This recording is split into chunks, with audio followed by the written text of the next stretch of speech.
We can see that the fruits have dissolved in the water.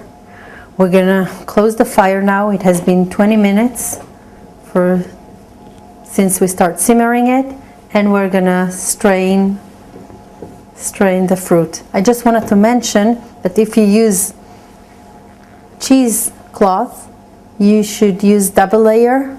Either if you use cheesecloth or jelly bags, these two should be double layered because they have bigger holes. Okay, we're going to take it off the fire and start pouring it in. I'm not going to pour the whole thing. Leave it to strain.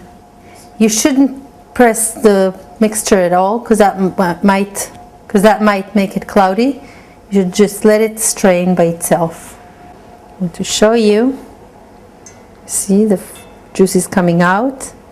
It takes a while, but don't try to help it if you want a nice clear jelly at the end. You can see that after we strain it through the cloth, it became clear liquid.